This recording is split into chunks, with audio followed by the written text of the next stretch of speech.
están? Buen mediodía para todos. Bienvenidos a otra entrega informativa en este viernes. TV Noticias. Hola, Lu, ¿cómo estás? Muy bien, real saludo para ti y para todos. Un muy buen viernes en este cierre de semana con mucha información muy variada. Compartimos con todos ustedes los titulares.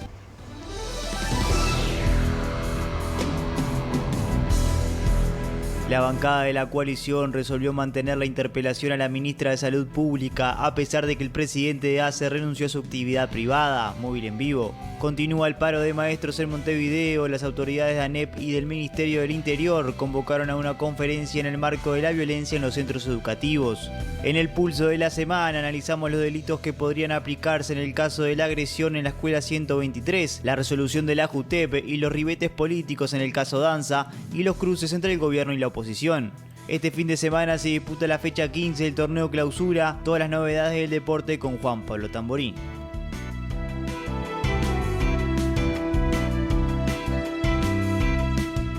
Continúan las repercusiones por el caso del presidente de ACE, Álvaro Danza. Y por eso nos vamos hasta el Parlamento. Allí se encuentra Rosario Lema. ¿Cómo estás, Ro? Buen mediodía. Buen mediodía, ¿qué tal? Sí, porque esta mañana se reunió la comisión coordinadora de la coalición republicana para analizar lo que había ocurrido tras las últimas horas en las que, Danza por alguna parte renuncia a la actividad privada. El informe que da la JUTEP señalando que no había incompatibilidad en llevar adelante ambos cargos. Esto generó malestar dentro de la oposición, que como les decía estuvo reunida esta mañana por espacio de al menos 2 horas, analizando la situación en la cual se resuelve, por un lado, mantener la interpelación a la ministra de Salud Pública, Cristina Lustenberg. A su vez, convocar también, para llamarlo a sala, o decir que se ha interpelado el ministro de Educación y Cultura, José Carlos Maía, por este informe de la JUTEP, pero a su vez solicitar una reunión con el presidente Yamandu Orsi por entender de que aquí en este caso hubo una flagrante violación de la Constitución de la República. La coalición republicana brindó una conferencia de prensa en la que el diputado del Partido Independiente Gerardo Sotelo, realizaba duras declaraciones en la que además decía que más allá de la interpelación a Lustenberg ha perdido toda la confianza por parte de la coalición la ministra de Salud Pública. Hay incompatibilidad para desarrollar simultáneamente las actividades que el doctor Danza desarrollaba o que sigue desarrollando en el día de hoy.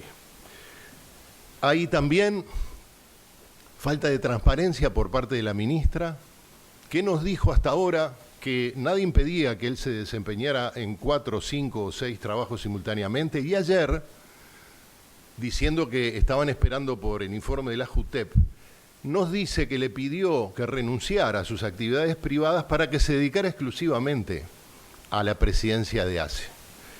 Nosotros consideramos que, lamentablemente, la ministra se suma a una maniobra de ocultamiento, de opacidad, de falta de transparencia, lo cual nos hace quitarle absolutamente el respaldo que podría merecer de la oposición en el cargo que desempeña. La JUTEP no está hecha para analizar los votos del Senado, sino para analizar objetivamente si hay una violación a la ética y a la transparencia pública.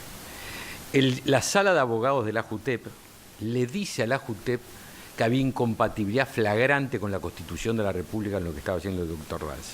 Y por criterios políticos partidarios, la mayoría de la JUTEP decide no seguir esa recomendación, actuando con falta de transparencia y con falta de ética.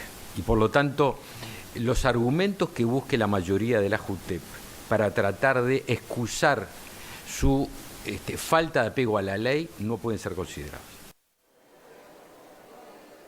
Bueno, ahí teníamos entonces la palabra también de Javier García aclarando y de algún modo cuestionando lo que fue la actitud de la JUTEP. Él decía por desconocer lo que fue el asesoramiento por parte de los abogados de la Junta. Por otra parte, debemos indicar que todavía no está claro si la interpelación a José Carlos Maía y a Cristina Lustenberg va a ser en paralelo o van a ser en días separados.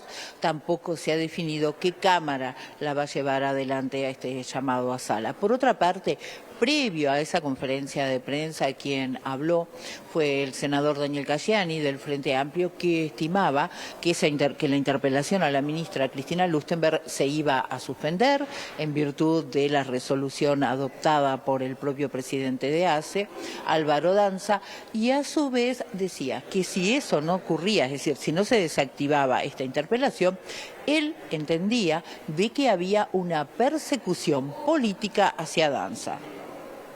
Cada uno se puede poner del lado que corresponda, pero me parece que deberíamos tratar de elevar un poco el nivel político, ¿no? Creo que el doctor Danza, sin ningún tipo de obligación, sin ningún tipo de dictamen de ningún organismo público que ha dicho que no tiene ningún tipo de problemática de poder seguir con sus responsabilidades privadas y públicas, optó por renunciar justamente para que no haya ningún tipo de reproche ni ningún tipo de valoración negativa de parte de algunos que están persiguiéndolo. Ahora, si esta interpelación que se anunció efectivamente antes de que exista la propia resolución de la JUTEP persiste, no queda ninguna duda que la oposición está persiguiendo al doctor Álvaro Danza en una labor que sin duda está realizando con mucho profesionalismo, con mucho trabajo, con mucha dedicación y que no tiene ningún tipo de sustento. Y a modo de repaso, les recordamos que el presidente de ACE, Álvaro Danza, renunció a sus cargos en las mutualistas privadas, a pesar de que el informe de la JUTEP sostuvo que no existía incompatibilidad. En conferencia de prensa criticó al sistema político por los agravios que recibió y recordó a su hijo adolescente. Y más allá del aval que me ha otorgado la JUTEP, que demuestra que no he incurrido en ninguna irregularidad ni en ninguna incompatibilidad, he decidido, como anunció la ministra Lustenberg, renunciar a toda mi actividad privada en el tiempo que dure mi gestión en ACE y me dedicaré de forma exclusiva a la función pública con ACE en el centro de mi dedicación profesional. Sin perjuicio de que me tomaré una licencia en la universidad por razones de índole personal, no renunciaré a la función docente, eso me lo reservo porque me lo gané mediante múltiples concursos abiertos y públicos que no me lo saca nadie, los di yo solito. Humildemente creo que enseñar y aprender es algo que nadie nunca debería negarse a sí mismo y a los demás, y menos luego de haber dedicado la vida, 30 años, a la función académica. Quiero ser claro y hacer una mención de carácter personal. No soy un político de profesión, soy un médico de profesión. Estas semanas fueron muy difíciles a nivel personal y humano. Debí hacer una denuncia penal por difamación a uno de mis hijos de 14 años.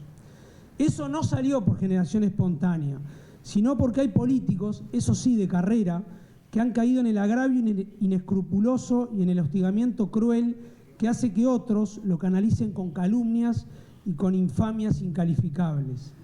La responsabilidad republicana se educa y esto implica ponerse en un lugar en la vida, del lado de quien dialoga, comprende y construye, o del lado de quien denigra, destrata y destruye. Avanzamos con otros temas porque el Sindicato de Maestros de Montevideo está realizando un nuevo paro de 24 horas aquí en la capital. Nos complementa la información Roberto Riolfo. Buen mediodía, Robert, ¿cómo estás? ¿Qué tal, compañeras? Muy buen mediodía para ustedes. Justamente lo que sucedió en la escuela 123 de allí, del barrio Flor de Maronia, tuvo gran repercusión en toda la familia de la escuela pública, las maestras, sin lugar a dudas, también los familiares. La movilización es muy grande aquí en Libertador y la calle Colonia frente a la sede del Codicen. Hay una conferencia de prensa, voy a compartir los detalles más adelante, pero se convocaron aquí. En principio el paro iba a ser solamente en la escuela, pero luego ADEMU Montevideo resolvió hacer un paro a nivel de toda la capital, de todas las escuelas de la capital, para solidarizarse justamente con lo que les sucedió, no solamente a los docentes de esa escuela, sino también a los familiares que fueron agredidos, a los niños que fueron agredidos. Y si bien la movilización es muy grande, ¿por qué estoy acá? No es casual que esté acá. Estoy en este lugar porque justamente estoy con algunas docentes que han sufrido justamente agresión y los niños no quieren volver. Bueno, no sé si fue que hablé contigo. ¿Ustedes son parte de la escuela? No puedo hacer declaraciones, pero sí. No puedes hacer declaraciones, pero hay problemas con los niños, ¿están asustados? Bueno, ya le vemos la cara a la maestra. las docentes, la cara de consternación, la cara de problemas, no pueden dar declaraciones, porque la situación es compleja y por eso estoy con ellas, porque en realidad, así como ayer decíamos qué divino todo lo que sucedió a nivel de robótica en la Antel Arena, eso también en la escuela pública, también están sucediendo estas cosas en la sociedad. Hay que resaltar una y otra para ver cómo podemos compaginar todo y que las cosas mejoren. Hace un ratito nada más dialogué con Paola López, que es la secretaria general de ADEMU. Esto nos decía a propósito de lo que está sucediendo en las escuelas. La escuchamos. Tuvimos, sí, una entrevista ayer con la Dirección General de Educación y Primaria, en la cual se manifestaron ciertos avances insuficientes totales. Desde las autoridades políticas de las altas esferas no recibimos ni apoyo, ni solidaridad, ni compromiso a dar soluciones con lo que tiene que ver con las garantías de seguridad, con las garantías laborales para poder estar en las escuelas. Y sobre todo lo que nos preocupa acá es que hubo una agresión a niños y niñas y a familias dentro del local escolar. Es un antes y un después, es un punto de inflexión que como sociedad, que como institución democrática que tiene el Uruguay, no puede dejar como si nada una situación de este hecho. Muy bien, están citados los directores de ADEMU aquí al CODICEN, una reunión donde van a estar, por supuesto, las autoridades del CODICEN, del Instituto Nacional de Derechos Humanos, el Ministerio del Interior y, por supuesto, como les decía, los sindicatos. Eso es a las 13:15, es decir, nada, en minutos nomás. Pero 13:30 está convocada una conferencia de prensa por parte de las autoridades del CODICEN y del Ministerio del Interior aquí en este edificio. Parece raro que en 15 minutos se pueda resolver, es lo que nos decía López, parece bastante extraño. Ellos no sabían de esa convocatoria de la conferencia a las 13:30, así que bueno, vamos a estar comunicados de forma permanente a ver qué sucede aquí. Lo que pasó allí en la escuela es muy grave, nunca había llegado a tal punto una escuela que tiene rejas, pero bueno, todo eso no impidió que pasara lo que sucedió. Así que adelante, compañeras, estamos en contacto. Correcto, Robert, muchas gracias por la información. Nosotros desde aquí los invitamos a la primera pausa y enseguida volvemos.